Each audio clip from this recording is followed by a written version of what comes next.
Bienvenue à tous et à toutes, Vous êtes avec Testeur de CBD je suis Oro. et moi c'est Ben. Aujourd'hui, nous recevons Fabien Artigot, un nom qui pour beaucoup doit vous sembler familier. Salut Fabien, pour ceux qui ne te connaissent pas encore, tu as créé l'association Permachanvre 17, donc tu es un passionné de permaculture et de chanvre. Tu fais aussi partie de l'AFPC. Est-ce qu'on pourrait dire que tu es un peu le master grower de l'AFPC et quel a été ton parcours pour en arriver jusque-là? Alors oui, Fabien Artigot, producteur de chanvre en Charente-Maritime, où donc j'ai créé l'association Permachanvre, et je suis aussi membre fondateur de l'AFPC. Disons que moi j'ai tendance à dire que je suis le casse-bonbon, le spécialiste du terroir pour ce qui est de l'AFPC. Ouais, pour tout ce qui touche à la culture à la culture sur sol vivant, de culture éco-responsable, biologique, naturelle, si possible en association. Et donc tu fais partie avec Joanny Chatou et François-Guillaume Piotrowski des membres principaux et fondateurs de la FPC. Tu peux nous en dire plus? Comment t'es arrivé à travailler avec eux? Est-ce que t'es là depuis le début? Est-ce que t'es arrivé après? Alors, je me suis lancé, dans alors je suis quelqu'un qui a toujours été intéressé par la culture par la plante, par la culture du cannabis, du chanvre en général, que ce soit pour la fleur comme pour les fibres, la tige, sa législation, son histoire à travers le monde. Et donc, c'est en début 2019 que j'ai un colocataire qui est livreur de colis qui m'a dit sur l'île d'Oléron, une boutique qui vendait du CBD. Donc il y avait des boutiques qui commençaient tout doucement à apparaître et à vendre de la fleur. Il y en a une qui m'a dit: «Tu es quand même assez doué en culture de chanvre, en culture de cannabis, sauf que la partie légale, bah, elle est légale avec tous les risques qui vont avec. Donc n'hésite pas à te lancer sur la partie légale». Donc je me suis intéressé, je me suis penché sur le sujet, j'ai fouillé internet, j'ai gratté, j'ai donc découvert la femme bio de Pigerolles.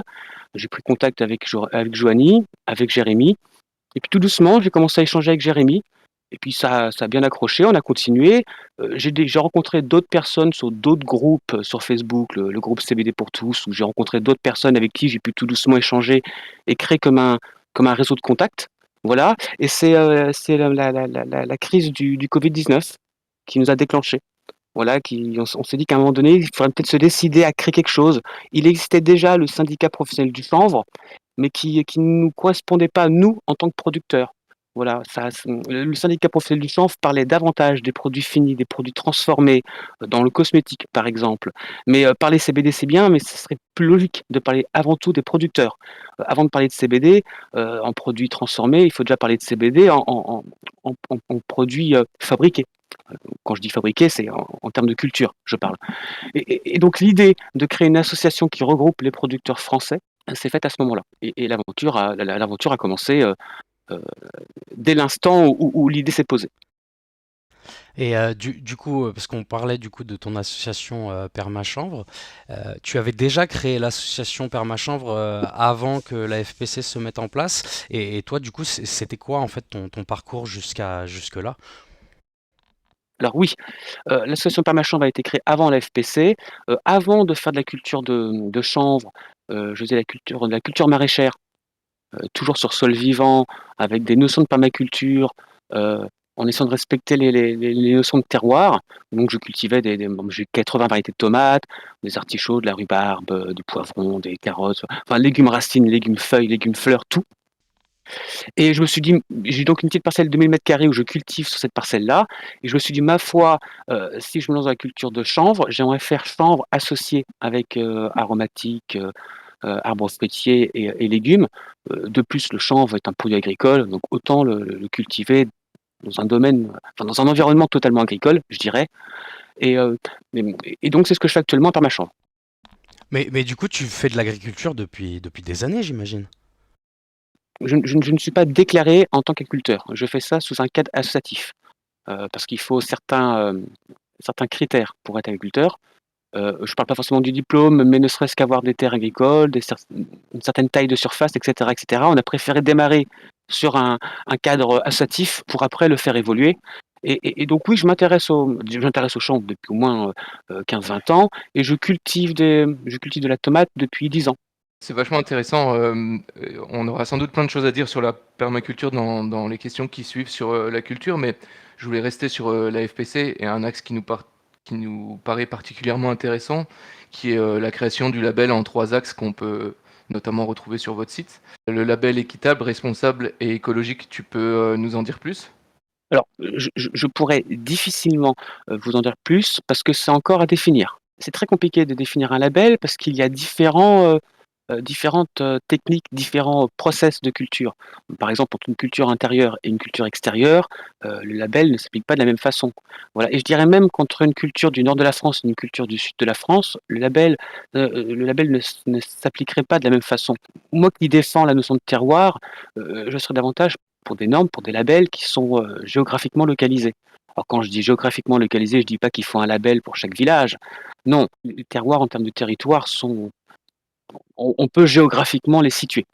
Tu penses que les régions, les terroirs, les labels, ça a un avenir certain pour le cannabis, et le CBD en général, mais peut-être d'un point de vue alors plus régional? Alors ça, c'est mon point de vue, personnel. Au Bien sûr. déjà au niveau des producteurs, on a beaucoup de producteurs qui ont des petites surfaces, qui ne seraient pas à même d'alimenter tout le marché et ma foi, s'ils pouvaient se limiter, uniquement localement et quelques envois, extra-région, je dirais, parce que leur produit a certaines particularités qui plaît. Bon, pourquoi pas? Mais je leur conseillerais davantage de fonctionner localement. Après, pour la notion de terroir, si je défends cette notion-là, c'est parce que, dans la fleur, ce qui nous intéresse, c'est les principes actifs de la fleur. Alors attention, quand je dis principes actifs, là, on parle bien de chanvre bien net, le taux de THC est inférieur ou égal à 0,3. Mais il y a les principes actifs, donc tous les autres cannabinoïdes, les terpènes, les flavonoïdes, et cetera, et cetera. On prend Israël, on prend États-Unis, on prend Canada, ils sont extrêmement compétents pour ce qui est de brasser ces cannabinoïdes. Ils les connaissent, ils les maîtrisent, ils savent qui fait quoi, comment, ils sont extrêmement en avance, par rapport à nous de ce côté-là. Par contre, pour ce qui est de la culture, en pleine terre, bon, ils savent cultiver, mais ils sont convaincus, ils croient qu'on a une certaine affinité, nous, les Français, avec le terroir. D'ailleurs, le mot terroir n'a pas de traduction dans une autre langue. Dans les autres pays, c'est souvent le mot territoire qui est utilisé. Le mot terroir est Mmh. est un mot très franco-français. C'est très attaché à la France. D'ailleurs, aux États-Unis, dans les variétés de cannabis, adulte et responsable ou thérapeutique, il y a des variétés comme Chardonnay ou Merlot. Voilà, ou encore la variété Sherry Wine. Le mot wine, vin, sans rapport avec la France. Toujours pareil, la notion de terroir. Et donc, en fait, ce qu'attendent les pays étrangers, c'est de la fleur de chanvre, avec des principes actifs, je dirais, augmentés. Voilà. En gros, une terre, en gros, un terroir maîtrisé. Donc, quand je dis terroir maîtrisé, c'est aussi bien les conditions agronomiques, climatiques, environnementales, la technique et la variété. On ressortira avec des plantes qui, au niveau profil terpénique, profil cannabinoïde, au niveau des principes actifs, seraient bien plus performants, bien plus en termes de pourcentage, je parle, mais pas que, en termes de, je dirais, biodisponibilité, de compatibilité avec le corps humain. On rentre déjà dans le vif du sujet sur la culture, mais je me permets un aparté. Est-ce que l'approche, qui est faite avec, les vins, pour toi, elle mérite d'être appliquée au cannabis? Est-ce qu'on pourrait comparer? Tout à fait, tout à fait. À la différence que le chanvre est une plante hyper accumulatrice et qu'il ne faudrait pas balancer sur le chanvre toutes les saloperies que l'on balance sur le raisin. Ouais, en fait, en cannabis, on peut clairement parler de cépages, de terroirs, de labels. Puis on va vers ça très certainement. Aux États-Unis, c'est déjà le cas avec le nord de la Californie. Tout à fait. Et il y a d'autres pays, excuse-moi de te couper la parole, il y a même d'autres pays qui, comme la Thaïlande, qui commencent à sécuriser leur land race, leur variété de chez eux. Voilà, parce que ça devient des trésors de patrimoine. Voilà, et c'est pareil, prenons par exemple les pays d'Europe de l'Est, il ne faut pas oublier que la Russie, à l'époque de l'URSS, je crois que c'était en 1943, ils étaient montés, je crois, à 500 000 hectares de chanvre. Voilà, en bref, les pays d'Europe de l'Est, c'est aussi quand même un grenier. L'Ukraine, par exemple, c'est un grenier à grains. Si là-bas, ils se décident de cultiver du chanvre, nous, Français, avec nos terres, si on joue pas sur la qualité et donc sur le terroir, on va se faire manger le marché. Donc on prend juste Chine, Russie, en termes de terres en termes de terres cultivables. Sinon, on joue pas sur la qualité, on fera de l'industriel. Il y a un espèce de gros embargo avec la Chine dans le sens où, bon, bah, la Chine, elle a quand même cette, un peu épée de Damoclès au-dessus de la tête que la qualité est jamais vraiment au rendez-vous, quoi qu'elle fasse. que c'est un peu genre la quantité avant la qualité. Mais à côté de ça, on sait aussi que la Chine, c'est un pays historique dans la culture du chanvre et du cannabis. Est-ce qu'ils sont capables de sortir des choses qui valent le coup? Est-ce que c'est à proscrire? Est-ce que le chanvre chinois, qu'est-ce qu'on peut en dire? J'y connais pas assez en chanvre chinois pour savoir si, mais je me souviens d'une photo aux États-Unis, d'un d'un d'un chanvre chinois qui poussait extrêmement haut. Non, non, je suis convaincu qu'il y a des choses là-bas qui peuvent être très intéressantes, mais encore une fois, c'est très fermé. On a trop Mm. peu de il y a beaucoup d'autres pays qui ont des variétés landrace qui sont très intéressantes. Mais Ok. mais mais mais en France, le problème, c'est que vu qu'au niveau du cannabis, on avait tout ce qui était expérimentation était interdit, on n'a quasiment rien expérimenté. Pour entrer dans le vif du sujet, parce que tu parlais déjà beaucoup de culture, de moyenne culture, de permaculture, et ça nous intéresse, on se demandait à quoi ressemble une de tes journées ou une de tes semaines de travail un peu type. Alors ça dépend la saison. Mais prenons par exemple en pleine saison de pousse, bon, j'ai quasiment déjà le chanvre il est pas forcément nécessaire de beaucoup arroser. Avec la permaculture, vu que je mets énormément de broyat en surface, sur une terre extrêmement argileuse, il ne m'est pas nécessaire d'arroser, donc je prends très peu de temps à arroser. C'est très principalement du contrôle et de la taille. Voilà. Mhm. Attention, la permaculture, c'est 85% d'observation. Bah, je dis pas qu'il faut pas travailler, c'est pas ce que je dis. Mais je dis que pour comprendre, il faut observer. Il faut vraiment prendre le temps d'observer et de suivre l'évolution des choses pour comprendre comment la nature fait les choses et pour vous pouvoir s'adapter avec. Voilà. Et Par exemple, on pourrait me demander à quoi ça sert que tu cultives du chanvre avec d'autres plantes. Voilà. Pourquoi tu fais ça? Pourquoi pas faire que du chanvre? De mon point de vue, il y a deux visions pour la permaculture. Il y a la façon Bill Mollison ou Bill Morrison, je sais plus trop. Je sais plus si c'est Mollison ou Morrison. Bref, au- au- en Australie, où lui c'est plus une philosophie de vie. Voilà. La permaculture, ce n'est pas qu'une histoire de culture permanente, c'est une philosophie de vie. En gros, c'est vivre de façon éco-responsable. En gros, si on peut s'empêcher de faire du caca dans l'eau et puis de mettre ça dans le potager parce que ça nourrit la terre, autant le faire. Voilà. Alors que moi, c'est plus Fukuoka, l'agronome japonais, qui lui a repris l'activité de son père qui cultivait je sais plus si c'était des mandarines, des clémentines, et qui n'aimait pas du tout la façon de faire de son père qui était de les tailler, tout ça, de leur imposer un système. Et donc il s'est dit: «Oh, je vais travailler différemment, en me rapprochant davantage de la nature». Par exemple, c'est Fukuoka qui a développé le fait de cultiver du riz sans eau. Quand je dis sans eau, c'est sans rizière, engloutie.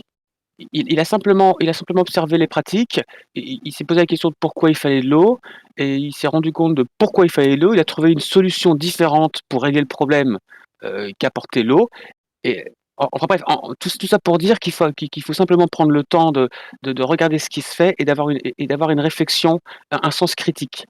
Par exemple, le paillage, la première fois que j'ai cultivé sur mon terrain, comme j'ai une terre extrêmement argileuse, j'ai passé le motoculteur.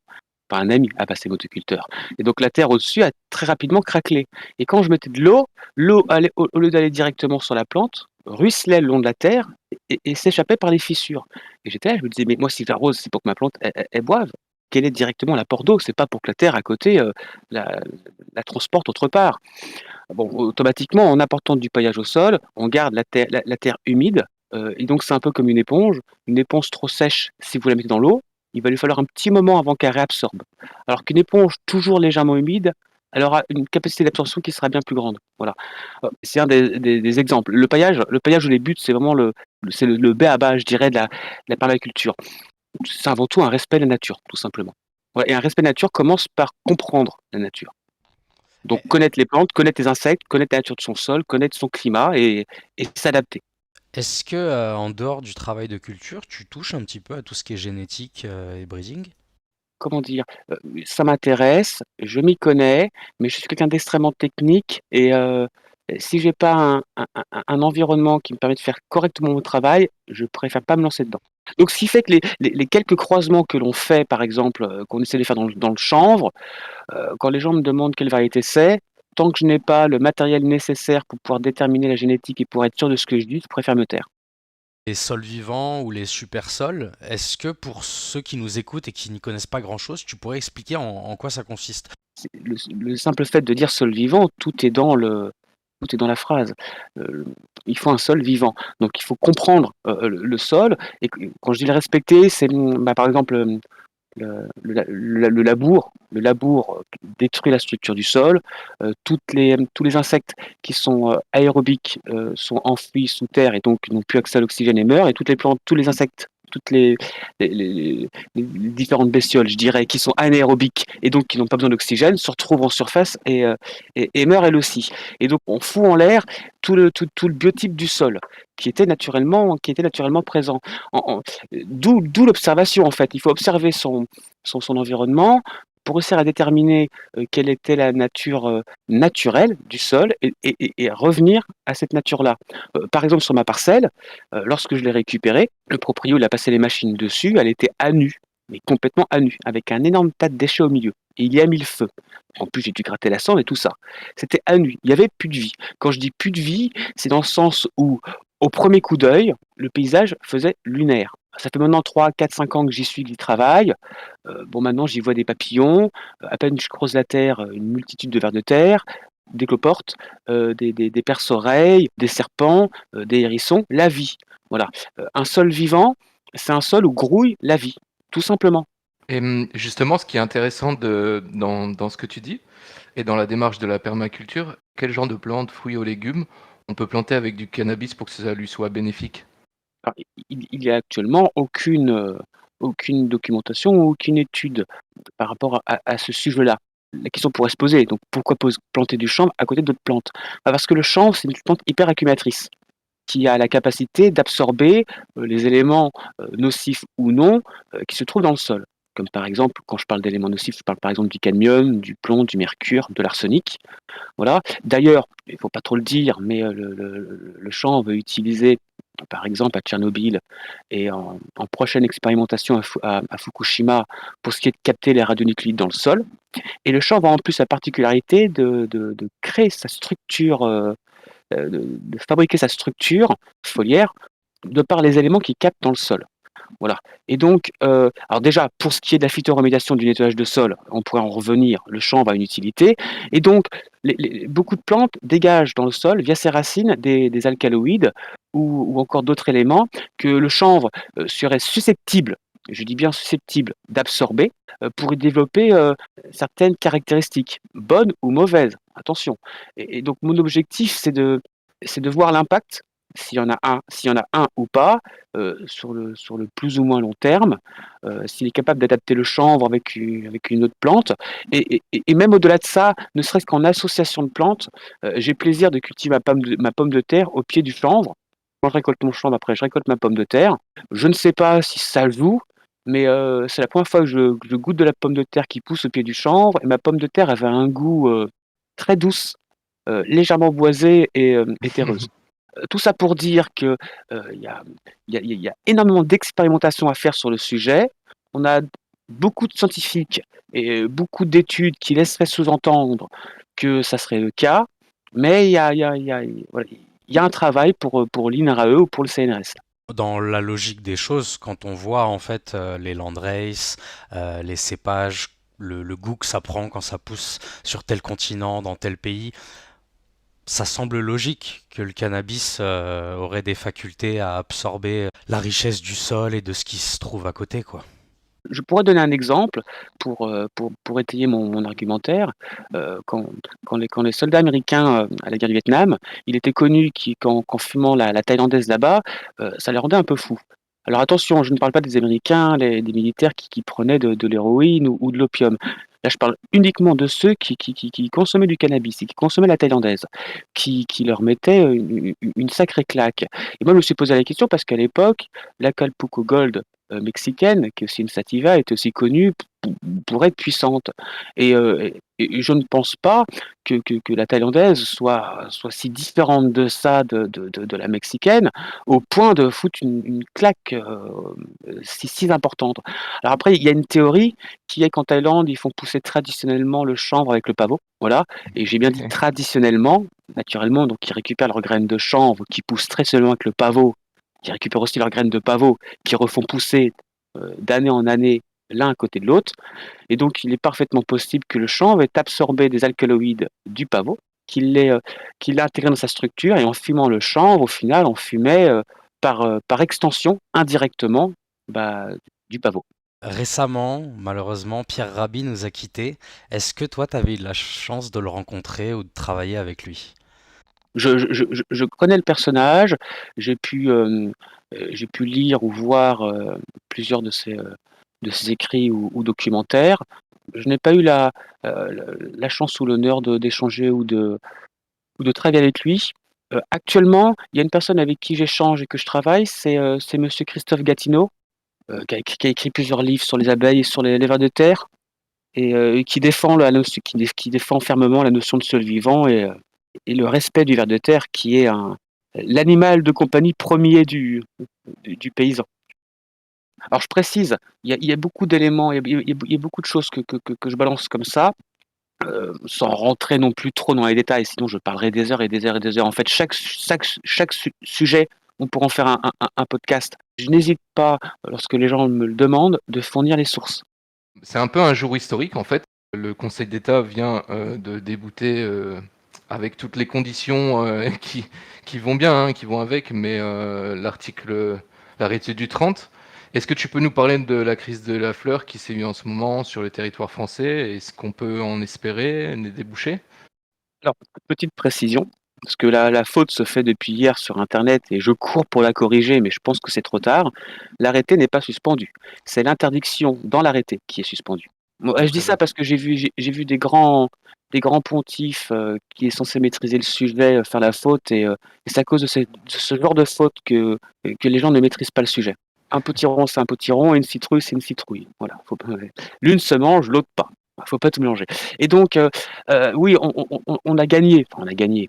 On va quand même s'en réjouir. On a l'autorisation de commercialiser et de consommer sa fleur. On a toujours le contrat de transformation où on se pose des questions, parce qu'il nous faut un contrat d'achat avant de produire. Alors comment va fonctionner exactement?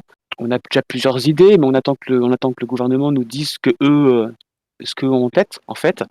Après, pour ce qui est du 0,3% de THC, ça n'a absolument aucun rapport avec le monde du CBD, c'est un rapport avec le monde du sport industriel. Avant, on était à 0,5, on est passé à 0,3, on est passé à 0,2, et maintenant on remonte à 0,3. On a accès aux variétés du catalogue français et européen, c'était déjà le cas avant. Voilà, variété à vocation de tige-graine, alors qu'on doit faire de la fleur, donc ils n'ont toujours pas compris. Je ne veux pas critiquer, on me dit que je suis trop critique, mais on avance trop doucement et c'est épuisant à force. Il y a beaucoup, enfin, l'énergie de dingue que l'on met pour ça, on va encore galérer, quoi. On pourrait être les numéro un dans le domaine si le gouvernement voulait bien jouer le jeu. Et nous, on veut jouer le jeu. Enfin, quand les gendarmes sont venus en septembre 2020 par rapport à la récolte, je leur ai dit, si vous avez la moindre question, la moindre interrogation, que vous voulez être formé pour comprendre et donc moins être sur la défensive, il y a pas de problème. Mais eux, ils peuvent pas me dire oui, ils sont l'exécutif, c'est pas le législatif. S'ils reçoivent pas les ordres, bah, ils peuvent pas et les ordres ne sont pas donnés. Donc nous, enfin, tout a été mis sur la table pour que la filière soit bien créée. Il y a le syndicat professionnel du chanvre qui a fait le livre blanc du chanvre bien-être.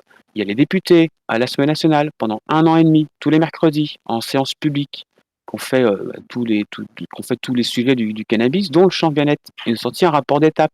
Tout est dedans. On prend les deux rapports, on fait une fusion de façon Dragon Ball Z, Sangoku Vegeta, et pouf, on a la filière. On l'a déjà la filière. C'est nous prendre pour des ânes. Donc, on a tendance à me dire que je suis pessimiste et que je devrais positiver et tout ça. Moi, comme je dis aux gens, je fais la fête quand la guerre est gagnée. Voilà. Là, c'est qu'une bataille. Je me reposerai à la fin parce que l'ennemi ne se repose jamais. C'est un petit peu justifié d'avoir la vision que tu as. Il faut savoir que le grand public a pas la vision de tout ce qui se passe derrière et de combien de temps ça fait que les gens se battent. Comme pour l'agriculture, il y a des gens qui se rendent encore pas compte aujourd'hui en 2022 que le milieu agricole, il est mal foutu. Et c'est vrai que pour le chanvre, pour le cannabis, c'est la même chose. Si on inversait la position que les États-Unis ont aujourd'hui avec la France, le cannabis en serait pas au même niveau. D'ailleurs, pour ce qui est de la légalisation, beaucoup de gens disent ça sert à rien qu'on s'embête en France, il faut attendre que les États-Unis nous l'imposent. Il y a de l'idée. C'est vrai, hein, c'est vraiment vrai. Les Américains nous ont imposé l'interdiction. on n'a rien pu faire. Là, maintenant, ils sont en train de retourner leur veste tout doucement, même plus que tout doucement. Une fois qu'ils auront conquis tout le marché américain, bah, ils iront conquérir les autres marchés. Et quand ils iront voir la France et qu'ils diront bah là-bas, il n'y a pas de marché, bah, on va le créer le marché. Et puis hop là. Avec l'avance qu'ils ont pris, en fait, ils ont créé l'exemple. En fait, tout simplement, là, ils sont en train de mettre en place des normes. Moi, je pense notamment aux analyses de terpènes. C'est un truc qui me fait. J'ai pas envie d'être vulgaire, mais ça me fait saliver, quoi. J'ai vraiment hâte que ça arrive partout mondialement et que les gens choisissent ce qu'ils vont acheter selon les terpènes. Moi, j'ai un laboratoire à côté de chez moi qui fait donc analyse de profil terpénique. Je sais plus combien c'est de terpènes qu'ils analysent, mais je crois qu'il y en a 7. Et il y a pas longtemps, je discutais avec quelqu'un qui m'envoyait un laboratoire américain, c'était plus de 40 terpènes. Je suis un amoureux des cannabinoïdes, des terpènes. Enfin, je n'hésite pas à dépenser pour analyser, et je n'hésite pas à contacter les laboratoires pour demander et espérer des analyses encore plus complètes, encore plus précises.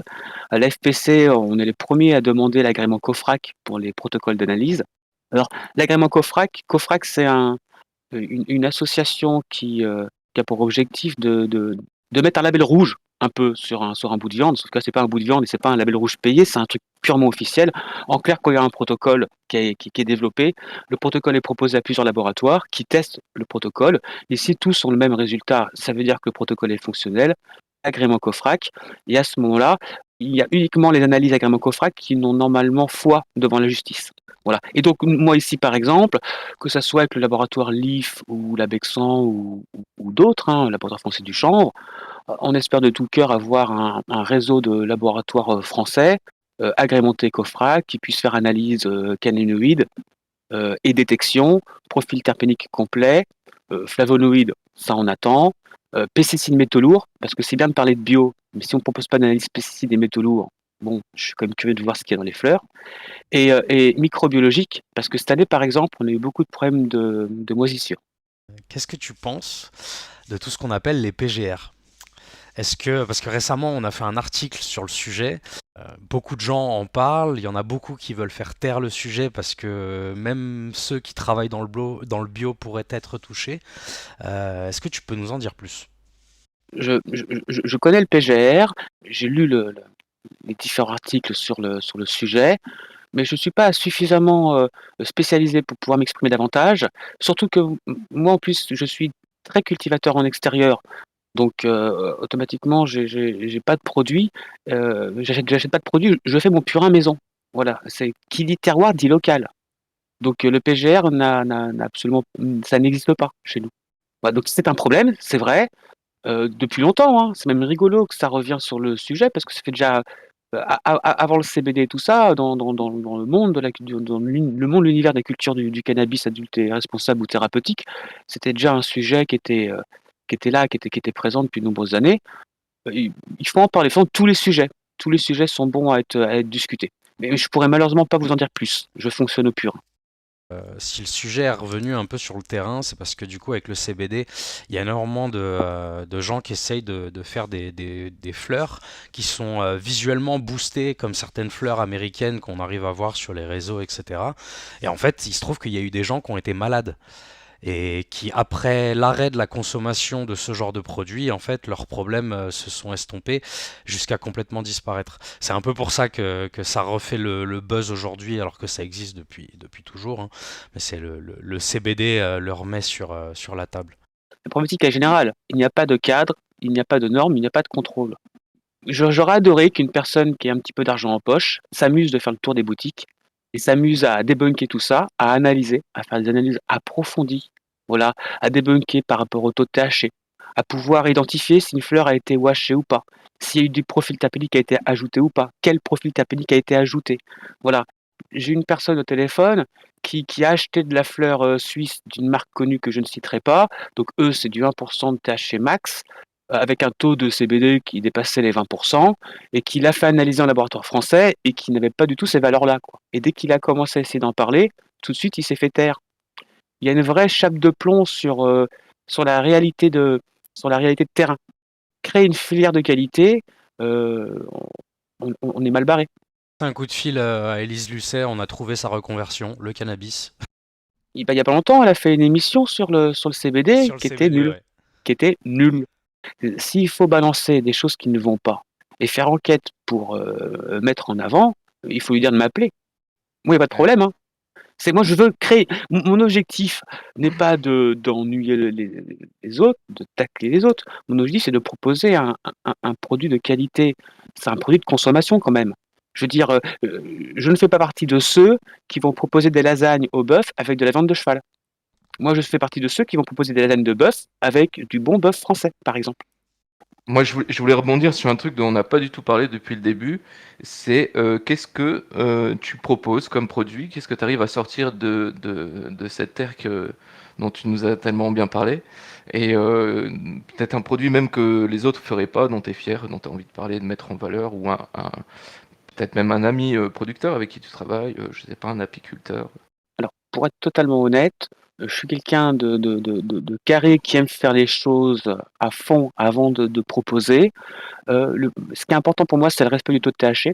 Je n'hésiterai pas à partager mes analyses de fleurs pour montrer que je ne respecte pas le taux de THC.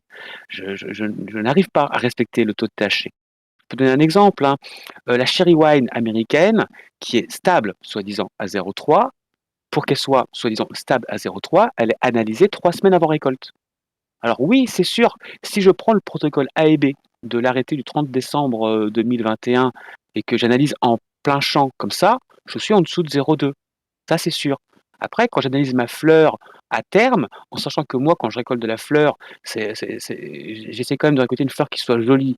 Donc, je ne vais pas récolter la fleur au meilleur moment pour le CBD et au meilleur moment pour le THC, mais au meilleur moment pour la fleur, dans le sens visuellement prête. Un peu comme une pomme ou une tomate, où tu te dis que là, c'est bon, c'est le moment de la récolter. Ce qui fait qu'à l'analyse, par exemple cette année, entre 12 et 15% de CBD et entre 0,4 et 0,6 en THC. Voilà, Mhm. donc ce qui fait que je ne peux pas vendre le produit en l'état. Je suis donc obligé de trouver des solutions pour proposer des produits qui respectent le cadre. Donc là, la fleur en l'état donc, ne peut pas être vendue, donc il faut la transformer. L'association Permachanvre est très orientée sur la recherche et le développement. En fait, on ne vend rien. Actuellement, on n'a aucun produit à proposer à la vente. On est principalement axé sur l'expérimentation. Le but, c'est qu'est-ce que l'on peut réellement proposer de façon naturelle sans tricher. Alors, c'est compliqué, il y a tout à débunker, il y a un énorme travail de pédagogie. Les huiles, quand on voit des huiles full spectrum, 10% de CBD, à 0,2% de THC, je leur dis c'est impossible. Et c'est vrai que c'est impossible. Je veux dire, le max, et encore le mec qui gère, c'est 5-6% de CBD. Et encore, le gars là, il gère la technique. 10%, ça c'est du full spectrum parce que le gars il rajoute de l'isola. C'est full spectrum plus de l'isola. Et ça, c'est bien de le préciser, ça. Voilà.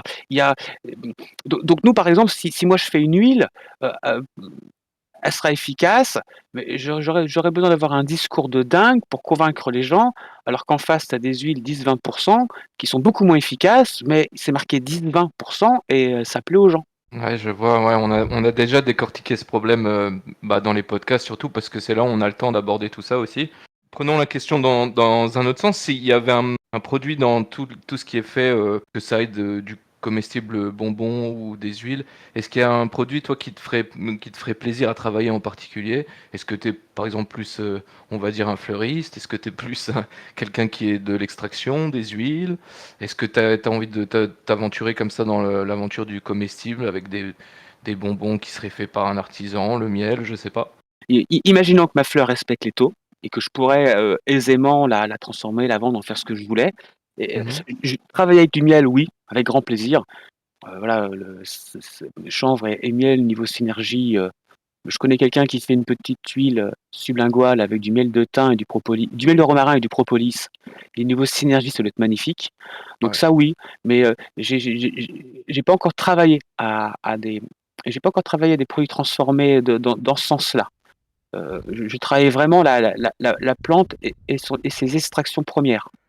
Voilà, ou D'accord. déjà de ce côté-là, par rapport au travail du taux, on respecte pas. Mais là, imaginons que je respecte. Moi, c'est surtout au niveau encore une fois, le travail de terroir, les résines.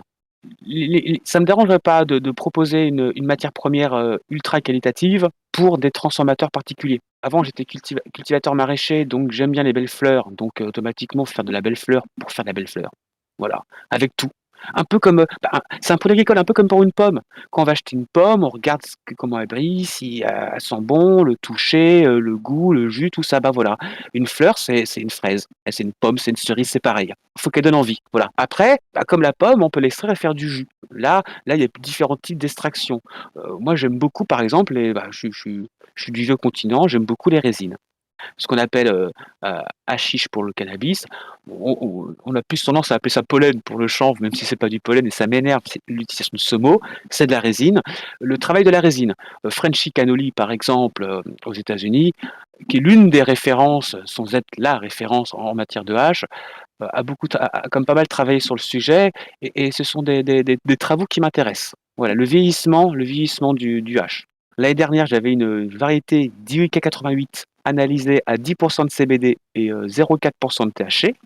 Après un an de stockage, dans des conditions bien particulières, hein, sans plus que ce soit restrictif, il y a eu une perte de 0,05% en cannabinoïdes. Voilà, c'est toujours intéressant de le savoir, dans le sens où là, automatiquement, de 0,4, je passe à 0,35. C'est bête, hein, mais dans une petite année, c'est bon, je pourrais la vendre. Alors après, naturellement, la question qui se pose, c'est au niveau du profil terpénique, les monoterpènes et tout ça, où est-ce qu'ils s'en vont? Oui, ils s'en vont. Voilà, il y a tout à faire dans la génétique pour essayer d'avoir des variétés qui respectent le 0,2. Là, on a des variétés à orientation CBD, à orientation CBG, mais il y a aussi le CBN, il y a aussi le CBC. Là, pour le Covid, c'est pas la forme complète. Ce qui est intéressant, c'est la forme acide. Ah bah, vous vous réveillez les gens. Il y a les formes acides qui sont intéressantes, c'est bien. Il n'y a pas que les huiles CBD, il y a aussi les huiles CBDA. Donc après, il y a aussi les huiles CBD, CBDA et une huile CBD, CBGA. Enfin bref, au niveau des compositions, il y a moyen de faire des choses. Au niveau des profils terpéniques, aux États-Unis, il y a des gens qui cultivent des variétés de cannabis uniquement pour des extractions de terpènes. Ou au niveau de la gastronomie, par exemple, il y a moyen de faire des choses. Des terpènes de chanvre, de cannabis pour faire passer des médicaments, par exemple, pour les enfants. Je dis n'importe quoi. Enfin bref, il y a tout. Il y a tout, il y a tout, il y a tout, il y a tout à faire. Voilà, en termes de Ouais. documentation, en termes de documentation française, il n'y a quasiment rien. Et après, il y a de la documentation anglaise et russe, mais il faut avoir un certain niveau en anglais et en russe. Je voulais rebondir sur un truc dont on parlait tout à l'heure, on a évoqué le miel. Je voulais te poser la question si tu connaissais le travail du coup de Nicolas Trainerbise qui a entraîné des abeilles. Vous avez envie de foutre en l'air votre podcast, c'est ça? C'est le sujet pour foutre en l'air le podcast, ça. Vous me lancez sur le sujet qu'il ne faut pas me lancer. Alors, le chanvre n'est pas une plante mellifère. Voilà, une plante mellifère, c'est une plante qui peut apporter quelque chose à l'abeille pour la conception du miel. Que ça soit alors attention, j'allais dire que ce soit du pollen, mais on n'utilise pas de pollen pour faire du miel. On utilise le nectar Ouais. ou le sucre, voilà, ou le miella que dégagent les pucerons, par exemple. Mais, et donc, une abeille peut butiner un pied de chanvre, mais un pied de chanvre mâle ou herma. Vous pouvez voir des abeilles qui butinent entre guillemets des fleurs femelles, mais elles s'en foutent complètement de la fleur femelle. Ce qui l'intéresse, c'est la fleur mâle qui se trouve au milieu de la fleur femelle, parce que c'est un pied herma. Je l'ai vu, je l'ai vu. Voilà, donc voilà. Les abeilles butinent, mais le pollen ne sert pas à faire le miel. Voilà. Vous pouvez demander à n'importe quel apiculteur. Le pollen, ça sert principalement à nourrir les larves et peut-être à operculer les cadres. Voilà. Ça sert même pas à créer les cadres, vu que maintenant, c'est l'apiculteur qui met directement les cadres dans les ruches. Qu'en est-il du coup de son miel de cannabis là, Nicolas Trainerbise? J'ai essayé de rentrer en contact avec lui pour en discuter, parce que ça m'intéresse. Il ne m'a jamais accepté en ami Facebook. On a 83 amis en commun sur Facebook, mais il ne m'ajoute pas en ami. Pour moi, ce qu'il fait, c'est du miel naturellement infusé au cannabinoïde. Aucun apiculteur ne dresse ou n'entraîne d'abeilles. Un apiculteur, il fait la transhumance. Voilà, il déplace le cheptel à un endroit. Par exemple, il prend son cheptel, il déplace le cheptel dans, euh, près d'un champ de colza.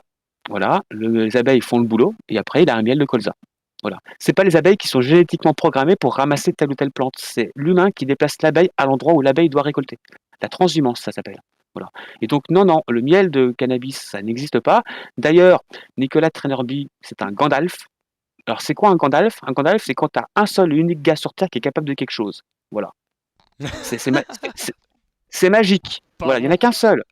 C'est ma- c'est magique, voilà. Moi, je crois pas. Pourtant, je suis un fan de Tolkien, hein. J'ai un de mes chiens qui s'appelle Melkor. Je suis un fan de Tolkien à fond les marrons. Mais Pareil. non, je ne crois pas du tout. Et attention, je sais. C'est même pas je crois pas. Je sais. C'est impossible. Vous parlez à un apiculteur, miel de chanvre, ça n'a jamais existé. Jamais. Voilà. Mais la bonne façon de faire du miel en y associant du chanvre, c'est complètement l'infusion de fleurs dans le miel alors. Les quelques vidéos, parce qu'il n'y en a pas 15 000, hein, les quelques vidéos où on voit les abeilles sur les fleurs de cannabis, Nicolas peut très bien, comment dire, je trouve pas le mot, mais dans un environnement fermé, dans un environnement cloisonné, pour essayer de forcer un peu les abeilles à butiner, et encore c'est même pas butiner, parce que les abeilles concrètement, ça serait la résine qu'elles récolteraient pour faire le propolis. Mais à ce moment-là, les abeilles ne butinent pas le chanvre pour faire du miel, mais récoltent uniquement de la résine pour faire du propolis. Encore une fois, il est pas suffisamment assez clair dans ses propos, il fait croire beaucoup de choses. Après, vous prenez de l'eau sucrée, vous faites pchit pchit pchit sur quelque chose, si vous mettez des abeilles à côté, elles vont se précipiter dessus. Donc après, il suffit de filmer et puis, je peux même faire du miel de tête d'être humain, quoi. Je mets de l'eau sucrée sur une tête d'être humain, je mets plein d'abeilles dessus, je prends des photos, je dis: «Regardez, des abeilles butinent une tête d'être humain, bientôt je leur ai du miel de tête d'être humain, vous verrez, c'est trop cool». Les gens croient. Voilà et je me bats. Enfin maintenant j'ai arrêté parce que j'en ai marre. Maintenant je leur envoie directement la page Wikipédia avec miel pour qu'ils lisent la base, mais je me bats pas. Les gens sont convaincus sans faire de recherche. Quand on dit un miel de romarin, ça veut dire que les abeilles ont butiné du romarin. Quand on dit un miel de colza, c'est-à-dire que les abeilles ont butiné du colza. Un miel de quelque Ouais, chose, c'est ça. c'est ce que les abeilles ont butiné. Un miel de cannabis laisserait supposer que les abeilles ont butiné du cannabis. Elles n'ont pas butiné du cannabis. C'est un miel de quelque chose. En ce moment, l'Europe a l'air d'avancer dans un sens. On voit ce qui se passe au Luxembourg, en Allemagne, à Malte. Il y a beaucoup de pays qui prennent le pas vers le cannabis. Est-ce que la mascarade peut continuer encore longtemps pour la France? Est-ce que selon toi, les prochaines élections vont être déterminantes? En fait, on a vraiment l'impression que le monde attend que l'Amérique donne l'ordre. Allons-y, quoi. Oui, c'est ça, tout à fait. Il y a une décision par rapport à l'Italie qui a reculé au niveau de la fleur, sans rentrer dans les détails. Si je ne me trompe pas, au niveau du Portugal, c'est pareil. L'Allemagne recule de 2 ans son projet de légalisation. Voilà, il y a un combat de titans entre les forces du bien qui sont pour et les forces du mal qui sont contre. Et nous, on regarde ça comme un match de tennis en attendant que ça se fasse. Oui, en effet, c'est encore les États-Unis, police du monde qui font la pluie et le beau temps et pour ce qui est des élections présidentielles, moi je serais pour, quel que soit son avis politique, pour la cause, de ne pas hésiter de bout en bout, de solliciter tous les prétendants aux élections présidentielles pour avoir leur avis sur le sujet et les conseiller. Voilà, leur apporter des conseils. Une petite parenthèse qui sera fort utile pour ceux qui nous écoutent, il y a Normil qui a fait un politic score super intéressant pour chaque politique avec vraiment même au niveau, pas juste les préposés à la candidature, mais tout un quadrillage par rapport à la légalisation et leur ouverture sur le marché. Et ça vaut le coup d'œil. Tout à fait, tout à fait. Je le partage régulièrement. Et donc au niveau des élections présidentielles françaises on est en plein dedans, il ne faut vraiment pas hésiter à solliciter pour savoir ce qu'ils en pensent et les orienter. Et attention, là, je parle pour ce qui est du chanvre bien-être. Je parle dans le cadre de Permachanvre et de la FPC. Pour ce qui est de normes, c'est pour ce qui est de la légalisation du cannabis au sens général. Alors attention, je ne dis pas que je suis pour ou contre l'élection du cannabis. Dans l'absolu, je serais plus pour. Mais là, j'ai un combat et je suis dans ce combat et je reste dans ce combat. Là, actuellement, je me bats pour la fleur de chanvre. Chaque chose en son temps. On voit des approches différentes sur le globe, légalisation, dépénalisation, on voit du récréatif, on voit du médical, on voit des endroits où les tabacs veulent prendre le contrôle, on voit des endroits Big Pharma veut prendre le contrôle. Est-ce que pour toi, il y a un modèle idéal à appliquer? Pour moi, la légalisation, elle est tellement pas pour demain que j'y pense même pas. Pour conclure un peu et puis faire une ouverture sur la fin de ce podcast, une question toute bête, est-ce que tu as des projets? Quels sont tes projets pour l'avenir? Conquérir le monde, peut-être? Non, je rigole. Non, non, non. Déjà avoir un cadre. Déjà avoir un cadre français, pouvoir y travailler pour le faire évoluer, avoir une réelle activité officielle. Après, je travaillerai sûrement sur la génétique.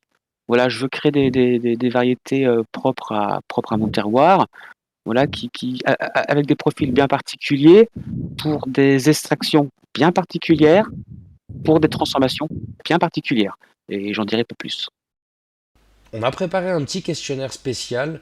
Tu vas essayer d'y répondre le plus rapidement possible et le plus spontanément possible. Alors c'est parti.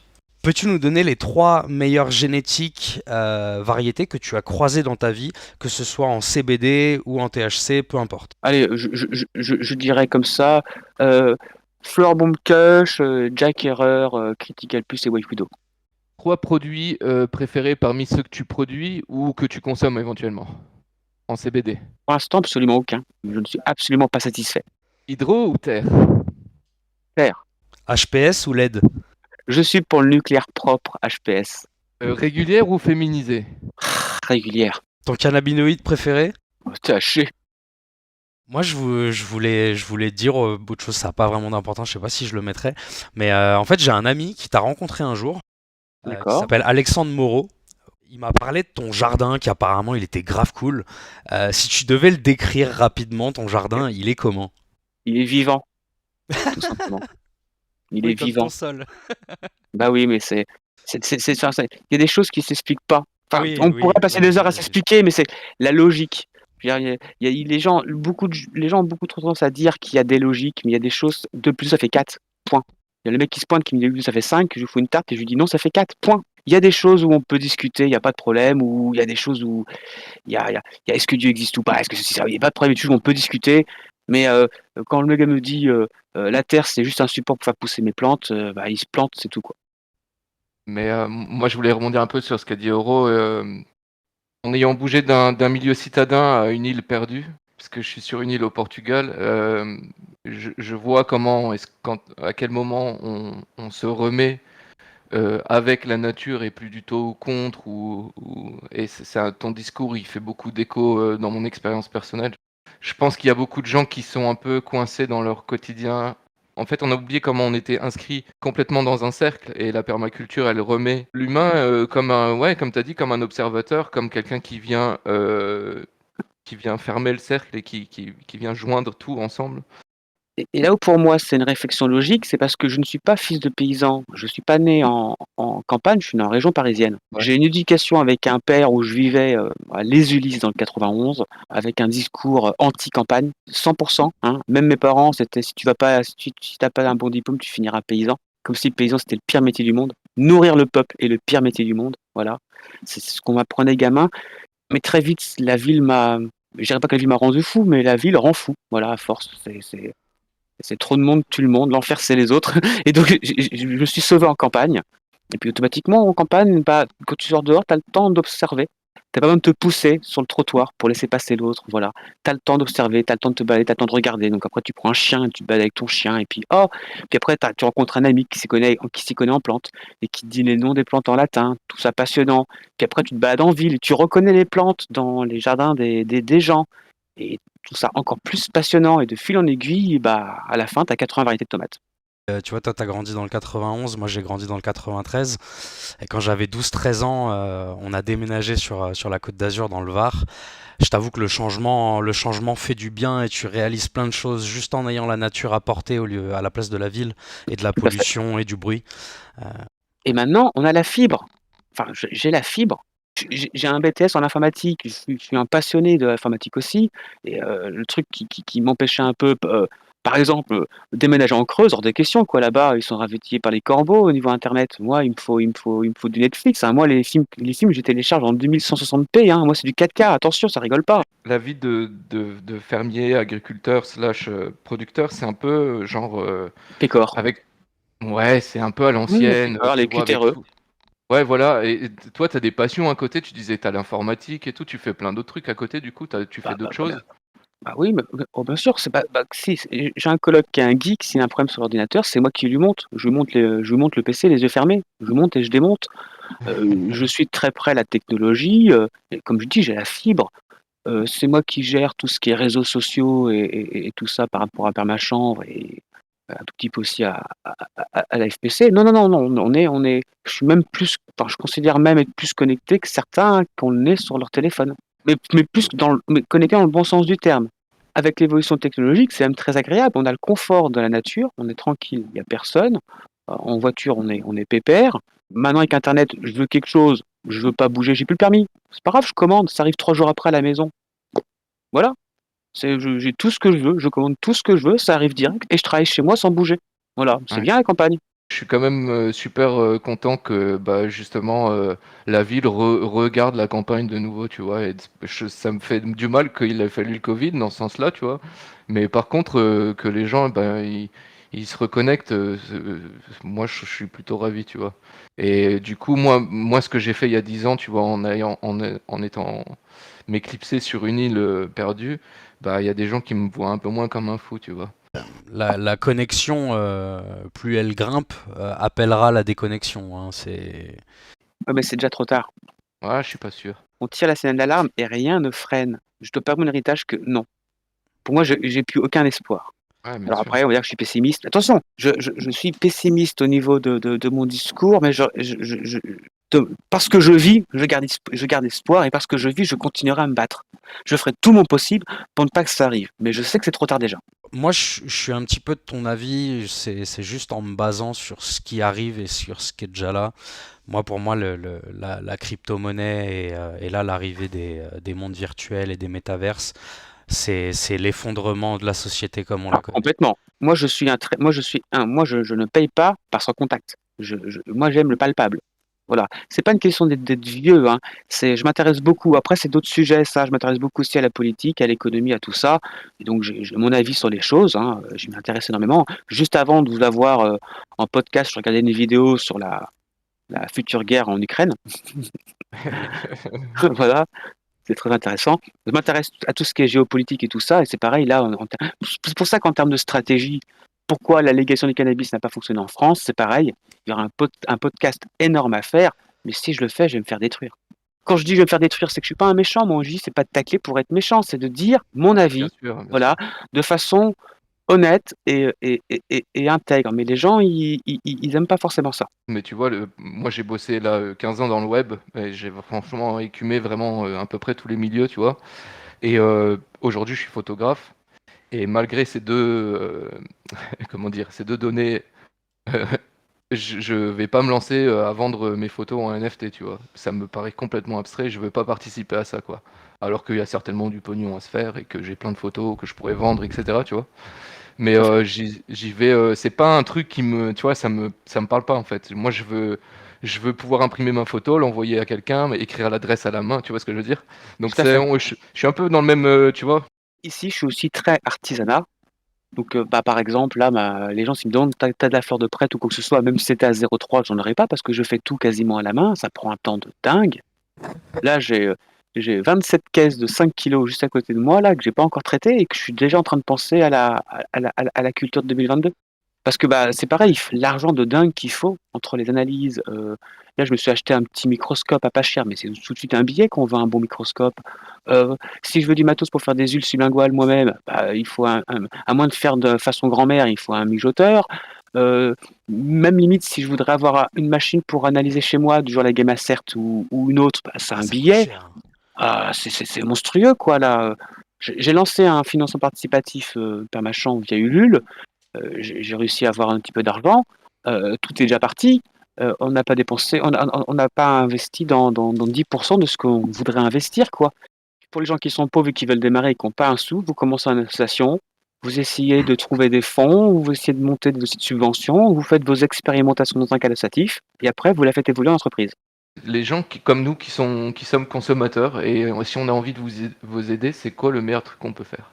Vous, les agriculteurs, les producteurs, je parle. Au jour d'aujourd'hui, là, en janvier, Bah, concrètement, le premier truc à faire, c'est méchant, c'est très capitaliste ce que je vais dire, mais c'est comme ça, c'est l'argent, c'est le nerf de la guerre. Et nous, à la FPC, on a besoin d'argent pour les recours, pour les procédures, et même ne serait-ce que pour les vie associative entre nous. Une association a besoin d'argent pour vivre. Alors certes, il y a les frais d'adhésion, mais un recours en Conseil d'État ou en Conseil constitutionnel, c'est le prix d'une jolie voiture, quoi. Donc il faut de l'argent. Donc c'est vrai que la priorité, c'est des mécènes et des philanthropes qui peut envoyer de l'argent à l'FPC. Après, après, ce qui est gratuit, c'est tout ce qui est pédagogie. Là, par exemple, mhm. le travail que l'on fait via ce podcast, de discuter du sujet chanvre et de parler de tel ou tel aspects ou particularités et après de le publier au public permet dans une certaine mesure d'instruire, je dirais, d'instruire Ouais. la population sur le chanvre, ses principes actifs, quelle est cette plante, qu'est-ce qu'on en fait, depuis combien de temps, etc. C'est comme j'explique, c'est quand en 2019 je me suis lancé dans le chanvre, j'ai intégré la formation Chanvre Légal Pro de Monsieur Pierre-Yves Normand et Monsieur Thomas Béguin. Et quand je sortais de chez moi, j'ai fait l'essai, j'étais à mes voisins et je leur ai dit je me lance dans la culture de chanvre. Alors il y a la moitié des gens qui me regardaient en me disant c'est quoi ça? Et l'autre moitié qui me disait ah oui le chanvre, mon grand-père en faisait pousser, il faisait de la corde pour son foin ou des graines pour les oiseaux. Je serais sorti de chez moi en disant je me lance dans la culture du cannabis, la réaction aurait été différente. Pourtant c'est la même plante.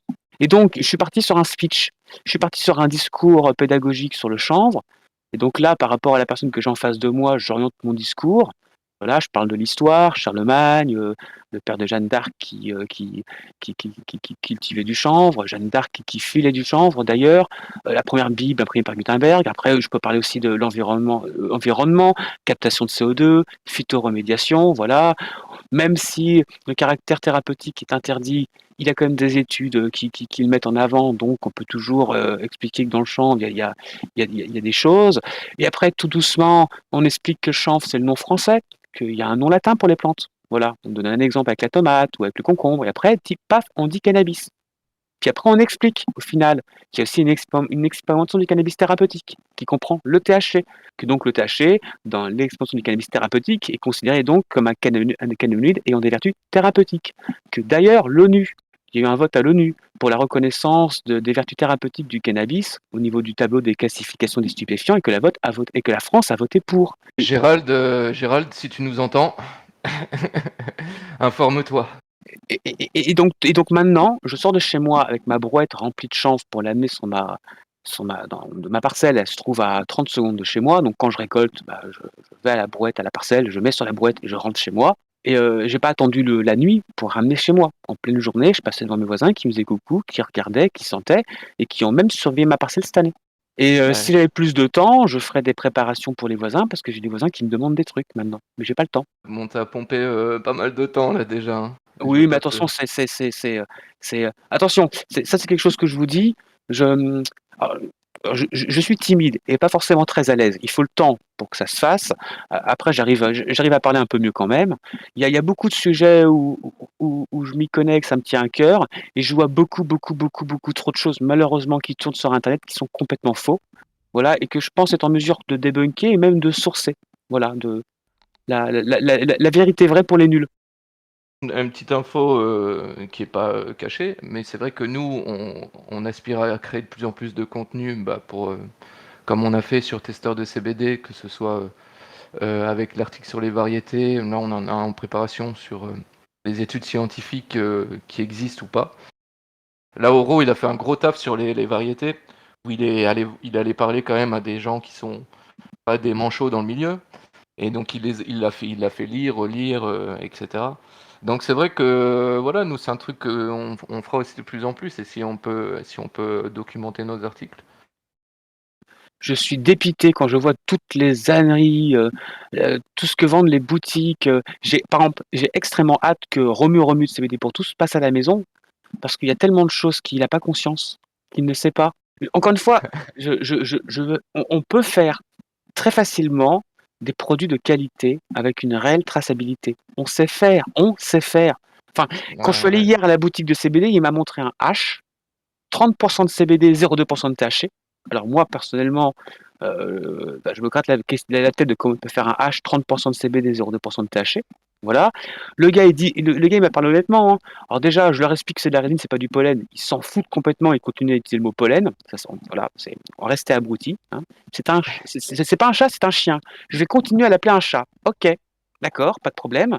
Donc c'est pas du pollen, non, il y a que les fleurs mâles qui dégagent du pollen, c'est de la résine, hein, de la résine. Ou pire, de l'agglomérat de trichome. Enfin bref, il faut peut-être trouver un autre terme, je pense, qui conviendrait. Il faudrait faire des analyses chimiques de la composition de la résine. Moi, il y a des analyses qui m'intéresseraient vraiment pour les résines. Normalement, la résine, c'est des agglomérats de trichome. Donc en fait, quand tu as un bloc de résine devant toi, ça devrait être comme un lingot d'or. 99,9. Voilà. Il ne devrait pas y avoir de matière végétale. Qui c'est qui analyse les résines pour déterminer le pourcentage de matière végétale? Personne. Si un jour ça se fait, j'ai une petite boîte à côté de moi qui doit contenir à peu près 50 haches CBD différents. Si un jour les analyses elles se font, moi j'emmène ma petite boîte. J'ai prévu de contacter l'Abexan parce que moi, naturellement, je fais de l'expérimentation en H. Là, par exemple, je suis allé chez un collègue chanvrier parce qu'attention, moi, j'ai pas de la fleur qui est en dessous de 0,2. Mais si j'ai des collègues locaux en priorité, et j'en ai un à côté de chez moi, monsieur Nicolas Gaillard, qui a de la fleur en dessous de 0,2 avec analyse faisant foi, je n'hésite pas à le mettre en avant. Quand on a été visiter la boutique de Sainte, moi, je lui ai dit très clairement, j'ai pas de fleurs en dessous de 0,2. Je lui ai montré mon analyse en toute franchise. Je lui ai dit par contre, je connais quelqu'un qui en a. L'après-midi, on est revenu avec des échantillons directs, avec l'analyse. On a parlé pendant une petite heure. On a exposé les choses. Alors bon, au final, ce que je constate, c'est que malheureusement, tant que j'ai pas une étiquette pro collée sur le front, malgré que je m'y connaisse, les gens s'en foutent de ce que je dis. Et donc, au final, les choses avancent peu. Mais oui, j'ai bien prévu de demander au laboratoire d'Abexan prochainement, là, vu que j'ai fait du H au pollinateur, de le faire analyser. Et donc c'est pour ça, j'ai plein, je ne vais pas en parler ici, mais au niveau du H, ben voilà, il y a les autres, quand je dis les autres, c'est les différentes boutiques ou revendeurs ont vraiment des solutions pour faire des résines avec des mélanges où dedans ils incorporent des produits qui ne sont absolument pas du chanvre. Alors qu'on pourrait faire des procès de raffinage de la résine pour faire vraiment des résines pures et des résines propres. J'ai vraiment hâte que la French Touch se développe, hein. Elle existe déjà en cannabis THC, mais c'est... Alors attention, la French Touch du CBD est déjà en train de se développer. Oui, oui, On y c'est pas faux. travaille déjà. Voilà. Après, là où on est louable, c'est qu'encore une fois, on tente de respecter impérativement le taux de THC. Voilà, on essaie encore une fois de jouer le jeu. On leur explique que le 0,3 c'est ridicule. Moi, je serais pour proposer un modèle franco-français. La France aime bien proposer son petit modèle bien à elle. Et moi, je proposerais un 0,8. Moi, je serais pour que tout le monde, et j'ai essayé à la FPC de lui faire passer le message, mais ça passe pas. C'est comme ça.